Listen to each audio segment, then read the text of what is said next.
Hello and welcome. You are listening to the At Home with Ifeno podcast. This podcast is for anyone, male and female, who believes that the home is the cornerstone and foundation of a flourishing society and a better world. Here, we'll guide you through the intricate journey of building a home that's not just a physical space.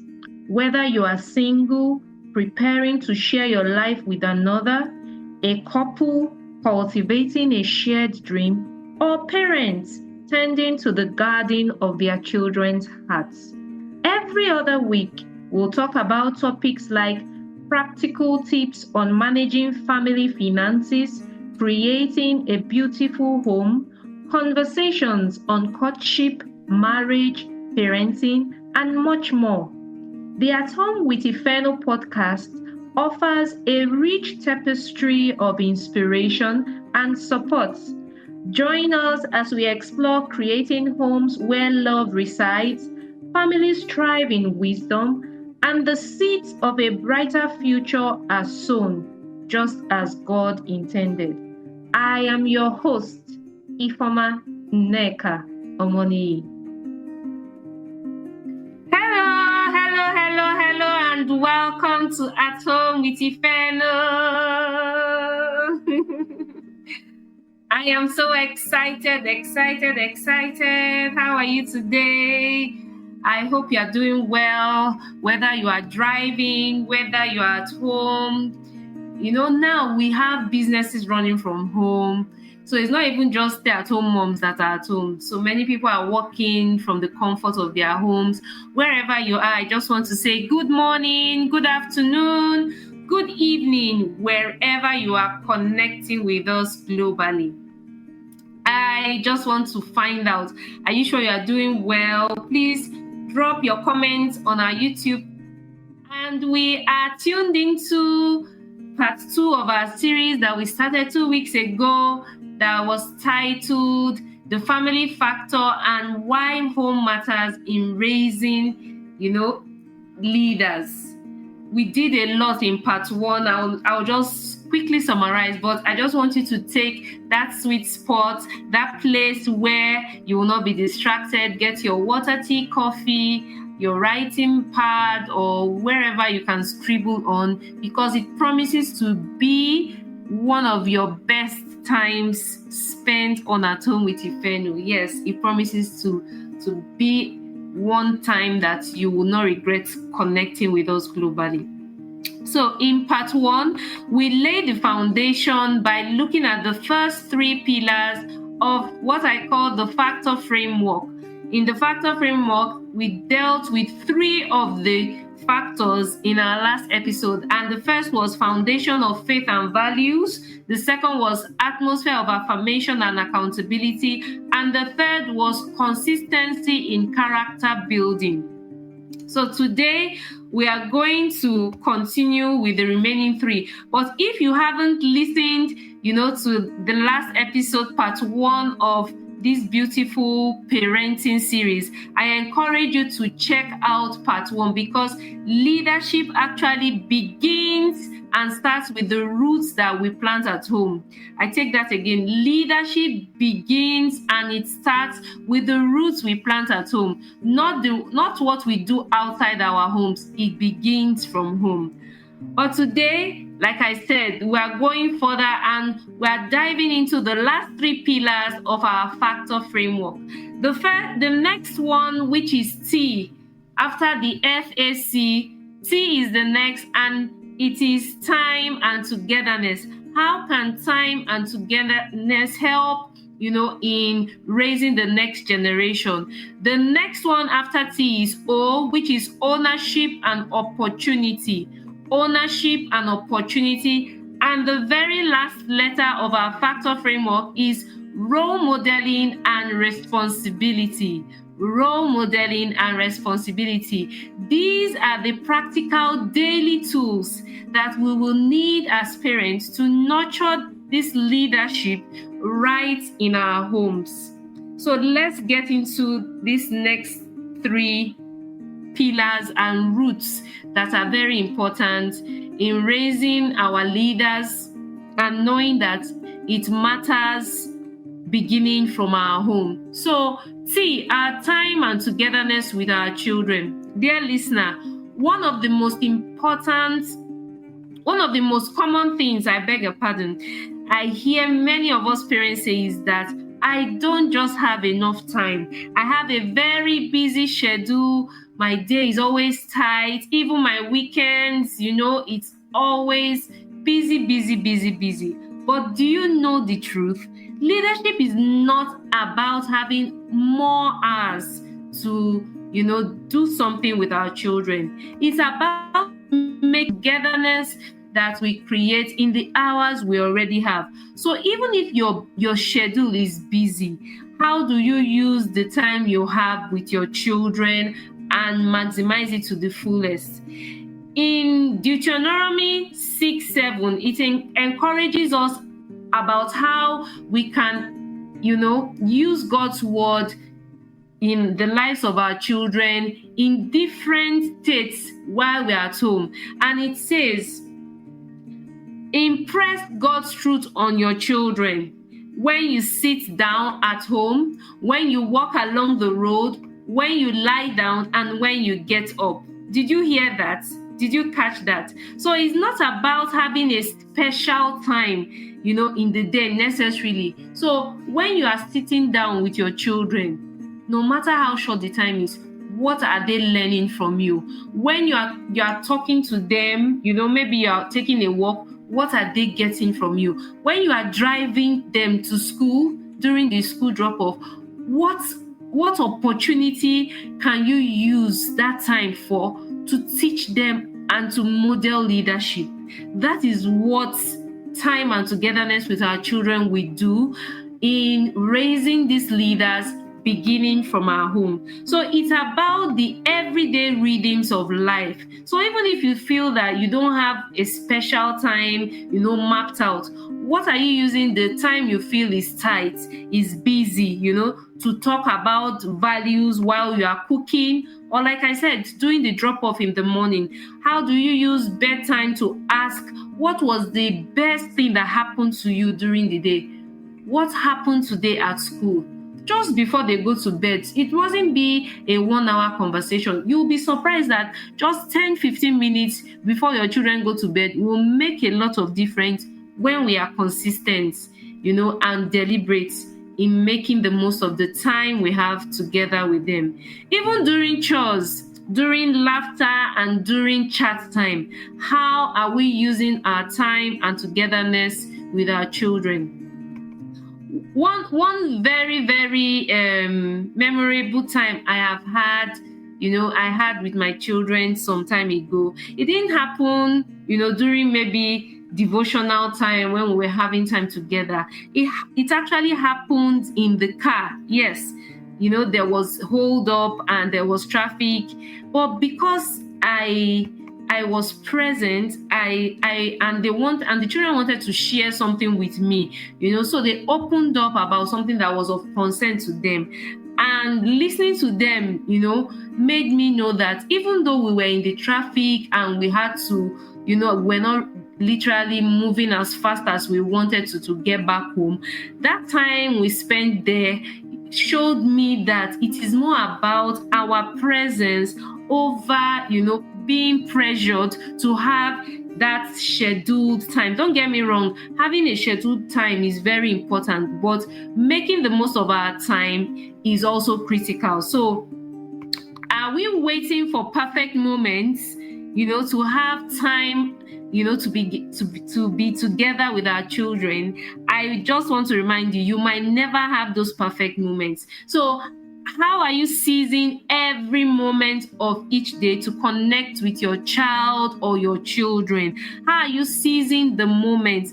The moments, like I said, during your drop-off, your pick-up, kitchen for mothers, and even dads too, that could prepare dinner. Yes, so those moments are very, very important. And that is why the T in our F.A.C.T.O.R framework of time and togetherness should never be underestimated or overlooked. The next letter is O. Ownership and opportunity. Ownership and opportunity. Dear listener, great leaders don't just wait for instructions. Great leaders take initiative. And this initiative is learned while children are still young.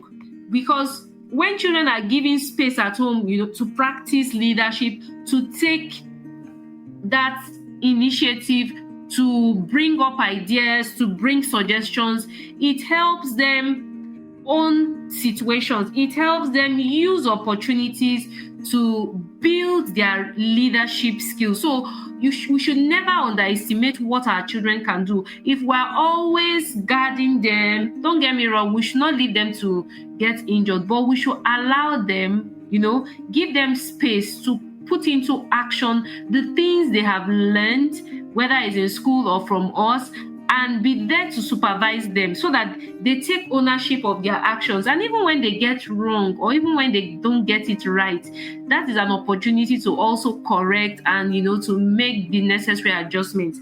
So a verse in the scripture says, whoever can be trusted with very little can also be trusted with much. So leadership training starts with the little things. We don't need to wait until something very big is coming up before we allow our children, to take ownership and to become these leaders that we want them to be.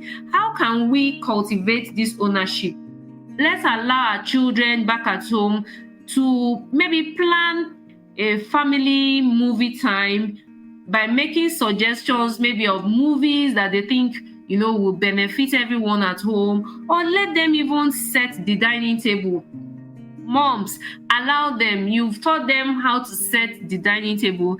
Just allow them to creatively make some adjustments or whatever it is as they put into action what you have taught them, because that is the way we will know that they have actually learned something. So you could also suggest ways that they could learn how to budget. I remember my husband did something very similar sometime not too long ago. So he gave both children of mine money, and he was telling them that they were going to give account of how they used it.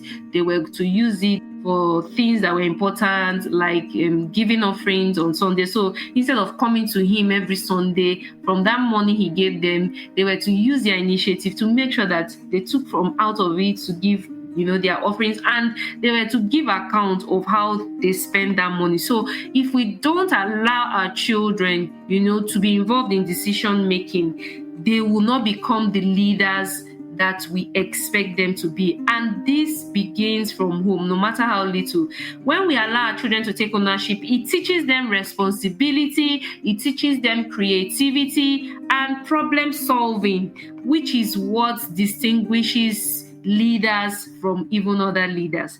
So let's allow our children, because when we do this, when we allow them to plan things, to take the initiative, it helps them use the opportunity to own situations. And even when they make the mistakes or they go wrong, we can always correct them and they will adjust.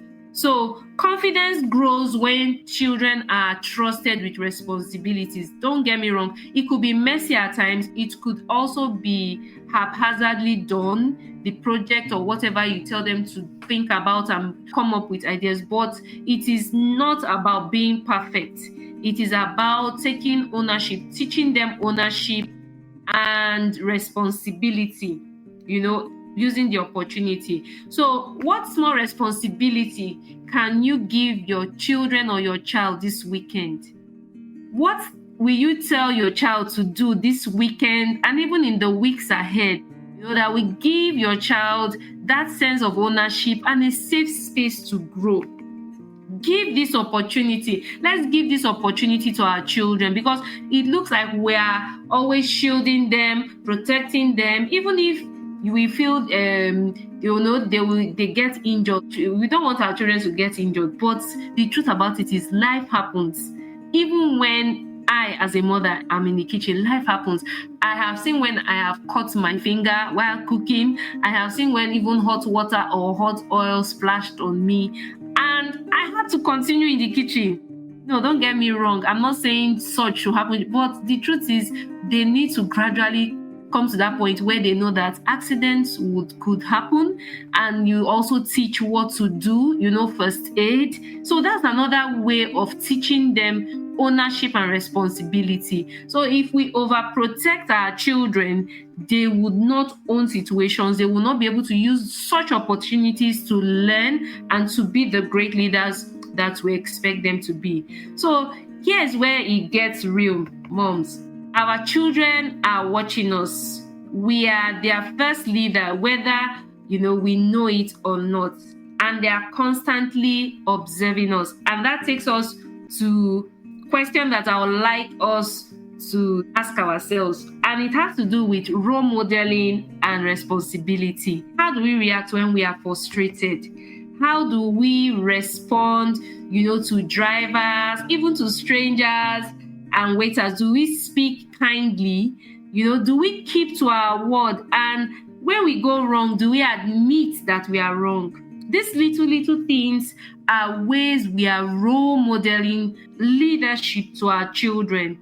It's not in the big things. How do we respond when those people that are serving us, that seem to be of a lower cadre, are around us? Our children are watching the way we respond. So we see that if we are rude to such people, the tendency for our children to pick such from us is very high. So children often reflect what they see. It's not just what we tell them. If we want to raise responsible leaders in our children, it begins with modeling responsibility ourselves. If we want to raise leaders that would be kind in their words, would not treat people, anyhow because they are of a lower status or whatever they do, like our helpers, our cleaners, our gatemen, or whatever they are, we must show respect to them because our children are watching our responses and how we react to such people and such situations. So we are modeling to our children, and they do more of what they see than what we tell them. So in also raising our children to be responsible, when things go wrong, instead of blaming, the blame game, we could also use such opportunities to say, what could we have done differently? Do we own up as parents? How can we fix this? It went wrong. I'm responsible. Not pointing the finger, at someone else just because you just want to feel that you are right. We need to share moments of our failures. I hear some parents telling their children that they always came first in class. No. I told my children how I wrote, the exam that takes us into the university in this part of the world that we call JAM, how I wrote it 3 times. Yes, because I was wanting to read medicine, and I wrote that exam 3 times before I finally got in, not even to read the medicine that I desired, because my dad was like, well, you have to just go in with what your score can give you. So do we tell our children the truth? Do we share moments of failure, and how you took responsibility for such? Because when you do that, you are also showing a sense of responsibility. You are role modeling humility and also strength. And your children will know that if such situations, similar situations happen to them, it is not something that they need to, be so hard and feel that they have committed a crime or something that can never be forgiven. No. So if you have broken a promise to your child, never feel that it's something to just brush it off, sit down and apologize to your children. Sit down and apologize and use that moment of, your weakness in their eyes. I know it might sound, no, Ifeno, how can I do that? My children cannot catch me making a mistake. Why? So that means that you are not being real to them. So when we show our vulnerability with wisdom to our children, it also shows them that great leaders own up to their mistakes, great leaders make amends, and great leaders move forward from their mistakes. Yes, the truth is that great leaders don't blame they own the situation, they take responsibility. And that is a very vital factor that we need to raise our children. So what's one area that you can model responsibility more clearly to your children or to your child this weekend or in the coming weeks to ahead of us? What way can we practically model responsibility? What way can we show that if we make mistakes, we can actually come back and reorder our steps? So we need to know that it all begins from home. This is one phrase that connects really with Ifeno, because, and that's why At Home with Ifeno is here, that everything great we see out there begins at home. That is one thing that I believe. No matter how small it might look today, it will grow, it will increase, and the world is waiting for such people. So, dear listener, your home is not ordinary. Your home is a leadership incubator, like I said in the first part of our parenting series on why home matters, the family factor, and why home matters in raising leaders. Whether or not the world sees what you do at home, your daily investments, dear parents, your patience with your children, your prayers, your words of affirmation, your consistency, every little detail of what you do, all of it is laying the foundation for the future of your children, for a future that would go beyond you, that will outlive you. So don't take all the things you do at home for granted. And remember, you are not just a parent, you are shaping destiny. You are not just a parent, you are not just a mom or a dad, you are shaping a destiny. And lives are connected to these children that you are raising for tomorrow. So how can we take action in all that we have been saying since we started with the part 1? Let's see how we can put these episodes into action. So the first thing I would like to say is, can you please share this episode with another parent, a grandparent, a youth mentor that could be raising children? Please just go to the share button an icon and share this episode and even part 1 with a parent, a grandparent, or someone that is involved with the young ones. It will really be a delight to see that this episode is shared, virally, and it goes to the ends of the earth. Yes. So that is one way we can put into action what we have also listened to here. And another thing I would like to say is put into practice the things you have learned, the foundation of faith and value, the atmosphere, building an atmosphere, of affirmations, and the list goes on and on. I won't want to reel out everything that we have shared again and again. So if you didn't listen to part 1, please go and listen to part 1 and then part 2 as well. And remember, like I said, that you are not just raising children, who will follow the crowd. You are raising leaders who will guide the crowd. We have a crowd outside there in the world, and we don't want our children just to follow, the crowd and just to have this herd mentality that everybody is doing this, whether it's good or bad, you just follow. No, we are raising leaders on At Home with Ifeno in our children who will guide the crowd, the people that do not even have a sense of direction, toward the truth, towards light and impact. And so I just want to say that we need to start from home. We need the family as a primary factor to raise the next generation. So know that the family factor, the factor framework that I just shared is very, very critical in raising the next generation. Like I said, you are not just a parent, you are raising the next generation, and your home is a leadership incubator. Thanks for joining us this week on the At Home with Ifeno podcast. Check us out on Instagram at Ifeno17 and on YouTube at Home with Ifeno podcast. Subscribe to our YouTube channel to catch every new episode and leave us a comment so we can build a strong community. See you in 2 weeks' time.